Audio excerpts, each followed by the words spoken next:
Big. हमेशा ये कहा जाता है कि मैं नाक से गाता हूँ, तो इसमें कुछ अलग करने की कोशिश की है। अपनी जुल्फों में मेरी उंगलियां रहने दो, अपने होठों पे मेरी गलतियां रहने दो, अपने सीने में मेरी दास्तां रहने दो, रहने दो।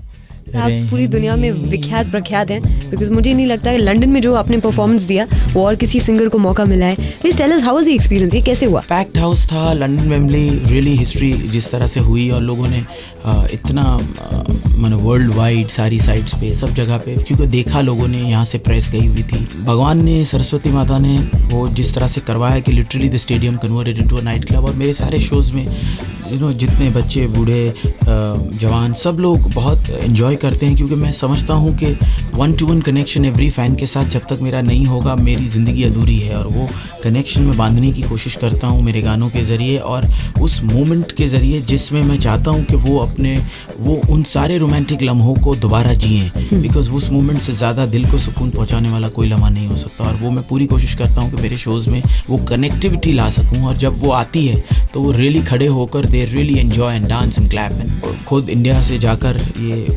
अचीव करना बहुत बहुत खुशी हुई है, and I am thankful and for the blessings of lakhs and crores of people.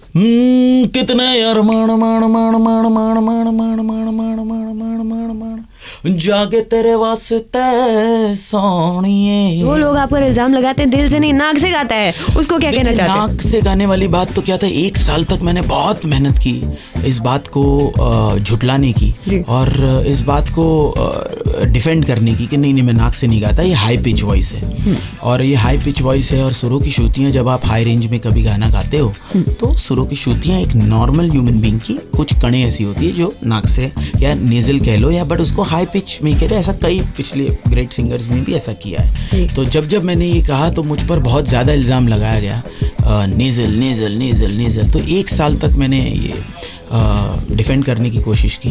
उसके बाद फिर जब मैंने गलती से ये नहीं कहना चाहता कि आर.डी. बर्मन जी नाक से गाते हैं, ऐसा मैंने डायरेक्टली कभी नहीं कहा था। ये कहा कि भाई वो हाई पिच में सुरों की श्रुतियाँ कभी नेजल हो जाती हैं, जैसे आर.डी. बर्मन जी या मुकेश जी। बट आशा जी बहुत नाराज़ हो गई, उन्होंने कहा कि वो थप्पड़ मारना चाहती है मुझे, और मुझे रियलाइज़ हुआ कि मैंने कहीं अनजाने में उनके सेंटिमेंट्स को बहुत हर्ट कर दिया है। तो मैं गया उनके पास, मैंने माफ़ी मांगी और उन्होंने मुझे माँ समझकर माफ़ कर दिया और सारे गामा में मेरे शो पे भी आई।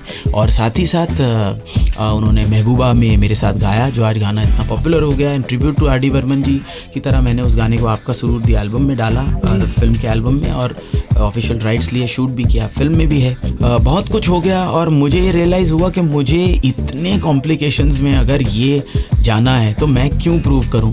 हाँ भाई, मैं नाक से गाता हूँ, मैं नेजल सिंगर हूँ, जितने इल्ज़ाम देने दे दो। अब मैं, क्योंकि मैं रियली थक गया हूँ और मैं समझ रहा हूँ कि क्यों खामखा लोग ये समझते हैं मैं एरोगेंट हूँ, ये हूँ, मैं नहीं हूँ रियली यार। मैं रियली थक गया हूँ और प्लीज़ प्लीज़ प्लीज़ ये निकाल दीजिए। मैं आपको और कोई इल्ज़ाम लगाना है वो भी लगा दीजिए, मैं वो हूँ और मैं नेजल सिंगर भी हूँ। हिमेश रेशमिया का एक यूएसपी नहीं है, आई मीन बहुत सारे यूएसपीज।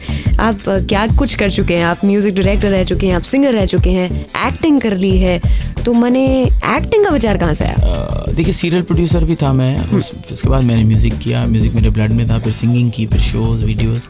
तो जब प्रशांत ने और विजय तनेजा जी ने डिसाइड किया कि एक फ़िल्म बनाकर एज एन एक्टर मुझे लेना है, तब मैं एक कॉन्फिडेंस लेवल आ गया था कि as an actor I can perform. मैंने डिसाइड किया कि हाँ ये करूँगा, और प्रशांत चड्ढा जी ने फिल्म बहुत अच्छी बनाई है। फिल्म से कोई एक इंटरेस्टिंग डायलॉग जो कि आप इस वक्त बोलना चाहेंगे? डेफिनेटली बहुत सारी लाइनें प्रोमो में आई और डायलॉग डिलीवरी की आज सब जगह तारीफ हो रही है। हाँ। तो लाइन है, भगवान का स्क्रीन प्ले भी अजीब है, कभी किसी को मुकम्मल जहाँ नहीं मिलता। आप बताइए कौन से प्रकार के सीन्स में आपको बहुत ज्यादा आसानी हुई है? Is it the romantic scene? Yeah, the romantic and the dramatic scenes were very very easy for me. But there is one scene where I'm supposed to be drunk and it's a very very integral part of the film. तो उसमें जिस किस्म का performance था वो believable होना चाहिए, क्योंकि मैं शराब पीता नहीं हूँ। तो ज़रा टिप्स ली और फिर कोशिश की और अच्छा हुआ है। चाय का पानी पी के? चाय का नहीं, डाइट कोक में पानी डाल के। अच्छा, तो ये कैसा वाला सीन है? वो दो टाइप के कॉकरोच होते हैं? नहीं, 2 टाइप के ऐसा नहीं है, लेकिन वो सीन में है, वो बहुत इंटेग्रल पार्ट है। और वो पहली बार जिंदगी में शराब पीता है और उसी में बहुत कुछ हो जाता है, तो वो नहीं पीता तो अच्छा होता। कोई एक इंसान है आपके जीवन में जिसने आपका सबसे ज्यादा खून पिया हो, सबसे ज्यादा परेशान? 1-2 हमशक्ल थे मेरे जिन्होंने मुझे थोड़ा सा परेशान किया। बिकॉज परेशान नहीं किया, वो भी बेचारे प्यार ही करते हैं, लेकिन वो, मैं नागपुर जब एक शो के लिए गया तो आधे घंटे पहले वो मेरे हमशक्ल सेट माने जाकर स्टेज पे ऑटोग्राफ साइन करने लगे, गाना गाने लगे, और उसमें टीवी पर भी आ गया और बड़ा हंगामा हो गया। और फिर उस हमशक्ल को पुलिस पकड़ के लेके गई, तो मुझे दुख भी हुआ। तो बड़ा ऑड सा सिचुएशन हो गया था। और वो जो 10 मिनट उसने हंगामा मचाया था शो में, वो मैं इंसिडेंट कभी भूल नहीं सकता। वो हमशक्ल का, वो तो कैप पहन के, ये पहन के, और दूर से लोग पहचान नहीं पा रहे थे। और जो हंगामे किए उसने, वो अभी बताना भी बहुत हमारे जीवन में असलियत में भी बॉसेस होते हैं। कुछ मच्छर और खटमल के अलावा बॉसेस जैसे लोग होते हैं जो कि बहुत खून पीते हैं। ऐसे लोगों के साथ क्या करना चाहिए?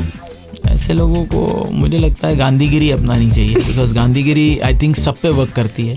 जो खून पीते हैं उनके साथ भी जो अच्छे, माने Gandhigiri I think is the solution to everything. 23 जुलाई को क्या होता है हर साल? 23 जुलाई को मेरी बर्थडे है। और मैं इसके बारे में स्पेशली कहना चाहूँगा कि बीच में, क्योंकि वो सिग्नेचर कलेक्शन की जो मेरी सीरीज़ भूषण कुमार जी ने निकाली थी, उसमें एक गलत डेट थी 11 मई। तो 11 मई मेरी बर्थ डेट नहीं है। स्टारडस्ट इंटरनेशनल में छप गया था, तो मुझे हमेशा 11 मई पे इतने बुके आते हैं, और नेट पे भी 11 में आ गया था। मेरी बर्थडे 23 जुलाई है, और बिल्कुल भी 11 में नहीं है। ये अच्छा हुआ आपसे क्लियर हो गया। सारा आलम, सारे मौसम, सारी खुशियाँ, सारी दुनिया तेरे बगैर, तन्हाइया तन्हाइया तन्हाइया, ये तेरा मेरा मिलना,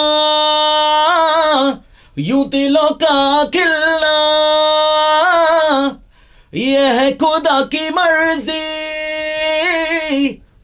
यूं ही नहीं है यार, तेरे बिन दिल नहीं लगदा, तेरे बिन दिल नहीं लगदा। Hi, this is Himesh Reshamya and Big FM definitely plays my music. Big